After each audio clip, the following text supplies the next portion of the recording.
사랑하는 성도 여러분, 1월 9일 주일 아침입니다. 하나님 은혜와 평강이 함께하기를 축복합니다.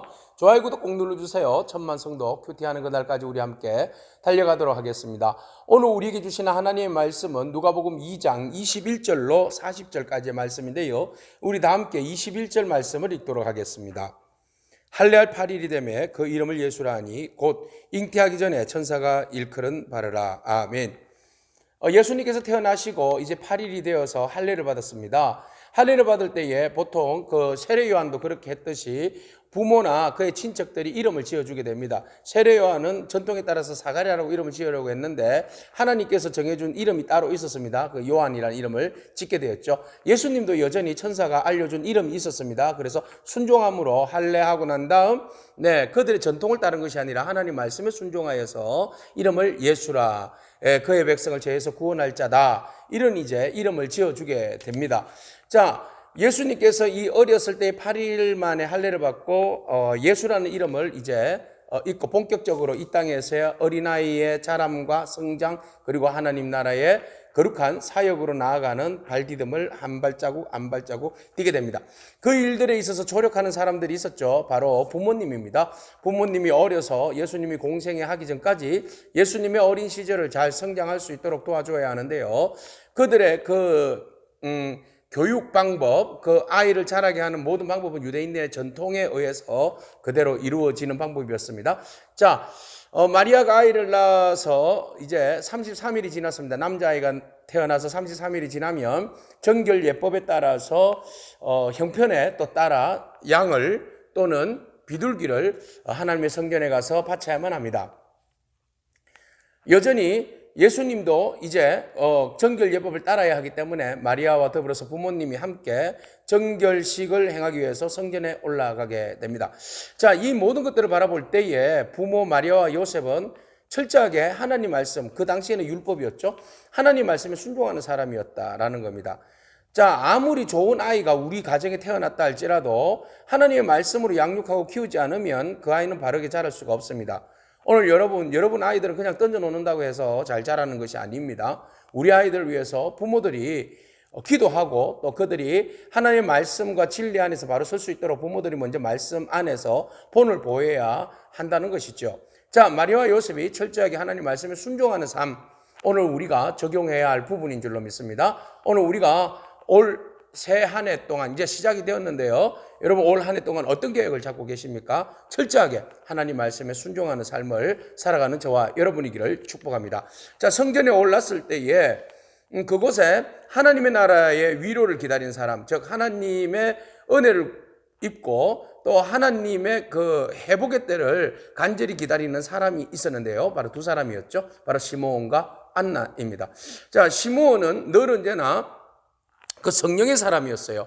오늘 본문 말씀에서 시므온이 얼마나 성령에 충만한 삶을 살았는지 성경은 우리에게 말해주고 있는데요, 그는 하나님의 원래 신앙생활이 굉장히 의롭고 경건한 사람이었다. 욥과 같이 의롭고 경건한 사람이었다. 그리고 이스라엘의 위로를 기다리는 사람이다. 이 위로라는 것은 회복입니다.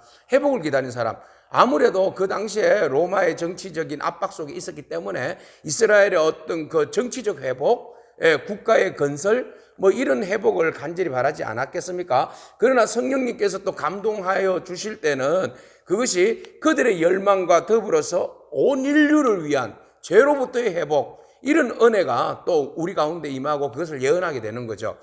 자, 시므온은 여전히 하나님의 그 위로를 구하고 있었는데 그 하나님의 영이 시므온 위에 늘 언제나 충만하게 계시더라. 25절에 예루살렘에 시므온이라는 사람이 있으니 이 사람은 의롭고 경건하여 이스라엘의 위로를 기다리는 자라. 성령이 그 위에 계시더라. 성령이 그 위에 계실 뿐만 아니라 26절에 보니까 성령의 지시를 받는 사람이었어요. 그 다음에 27절에 보니까 성령의 감동을 받는 사람이었어요. 그러니까 늘 언제나 하나님의 위로를 기다리면서 성전에서 뭐 했다는 거예요? 성령의 충만함을 위하여서 늘 언제나 하나님 앞에 기도하며 구하며 나아갔던 사람이죠. 그러니까 성령께서, 말씀께서 네가 죽기 전에 그리스도를 보게 될 것이다 라는 성령의 지시를 받게 되었죠. 그 지시를 받아서 비전을 받았으니까 그 비전을 안고 하나님 어느 때에 내가 이 하나님의 그 비전을 볼 수 있겠습니까? 이스라엘의 위로를 볼 수 있겠습니까? 내 눈 뜨고 있는 동안에 보게 하옵소서 하고 기도하며 기다렸던 거죠.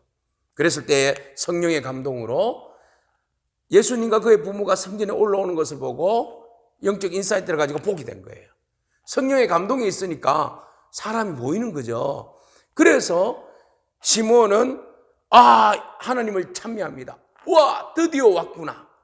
드디어 하나님이 나에게 이 지시하신 그리스도를 보기 전에는 죽지 아니하리라 이 말씀을 그대로 이제 적용해 주시는구나. 이제 종을 평화롭게 놓아주시는구나. 오 할렐루야. 29절 주제여 이제는 말씀하신 대로 종을 평안히 놓아주시는도다. 내 눈이 주의 구원을 보았사오니 이는 만민 앞에 예비한 것이요. 모든 만민을 위하여서 예비하신 주의 구원을 보게 하셨다. 이 메시아를 이 땅에 보내주셨다. 이제 내 눈으로 보게 되었다 하고 감사합니다. 자, 시몬은 말합니다. 그래서 그 아기 예수를 바라보면서 바로 시몬은 예수님에 대해서 예언을 선포합니다. 어떤 예언을 선포합니까? 자, 32절에 이방의 빛을 비추고 또 주의 백성들이 이스라엘 백성들이 영광에 거하게 되고 또 이 일로 인하여서 시몬이 그 마리아를 축복하면서 이런 이야기를 합니다. 아이를 축복하면서 이런 이야기를 합니다. 뭐라고 이야기하는가 하면 이스라엘 중에 많은 사람들을 패하게 하고 흥하게 하며 비방을 받는 표적이 되기 위하여 세움을 받았고, 예수님으로 인하여서 어떤 사람은 패하기도 하고 대적자들은 패하겠죠. 어떤 사람은 또 그리스도를 영접하는 사람은 죄인들은 회개함으로 돌아옴으로 세움을 받는다는 거죠. 그런데 이 모든 일들이 다 축복받는 일만은 아니라는 겁니다. 예수님께서 그 일들을 감당함에 있어서 비방을 받고 어려움을 당하게 된다는 거죠. 그러니까 예수님의 거룩한 사역을 감당하고 그 사역으로 인해서 예수님이 고난받을 것이다. 그 고난이 얼마나 심한지 35절에 또 칼이 네 마음을 찌르듯 하리라. 마리아에게 그 칼을 찌르는 듯한 그 고통을 네가 경험하게 될 것이다. 네. 자, 이런 예언을 하게 됩니다. 그래서 마리아가 이것을 마음에 두는 겁니다. 내가 복 있는 여자이지만 하나님께서 보내주신 이 그리스도를 내가 품은 여인이지만 그러나 이 아이가 자라서 많은 사람들을 주께 돌아오게 하고 하나님의 구원을 이루는 복된 사역을 감당하지만 그분이 고난을 당하고 죽음을 당함으로 해서 내가 칼을 찌르는 듯한 그 아픔을 경험해야 한다는 그 사명까지도 받은 거예요.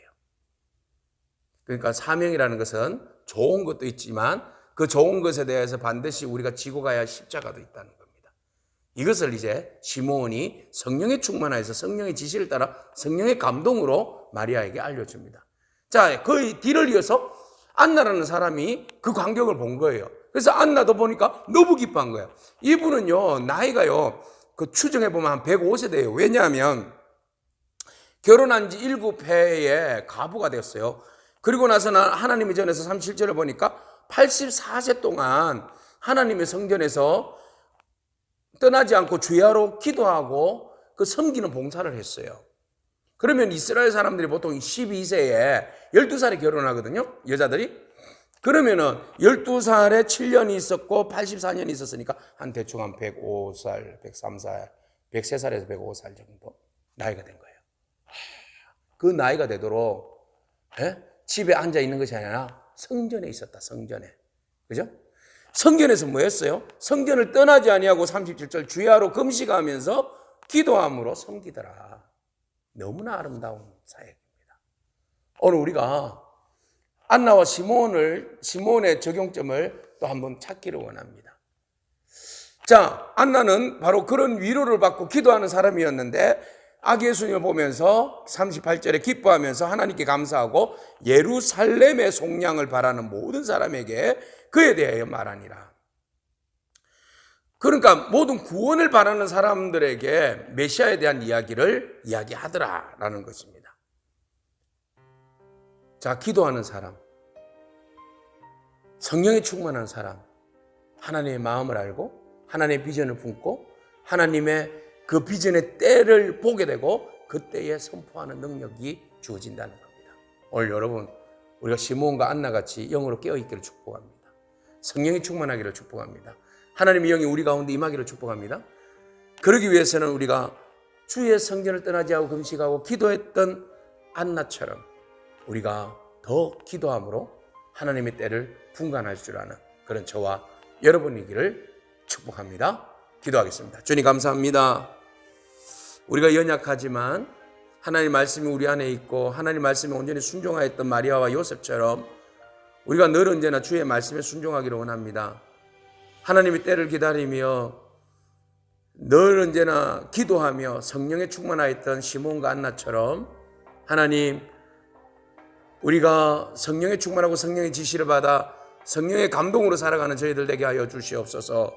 연약하지만 우리가 하나님의 때를 구하며 하나님의 나라를 바라보며 주님 다시 오실 재림을 기대하며 기도할 때 하나님 우리 가운데 성령으로 충만케 하여 주옵소서. 감사합니다. 예수님에게 하신 이름으로 기도합니다. 아멘. 오늘도 믿음으로 승리하길 축복합니다. 아멘.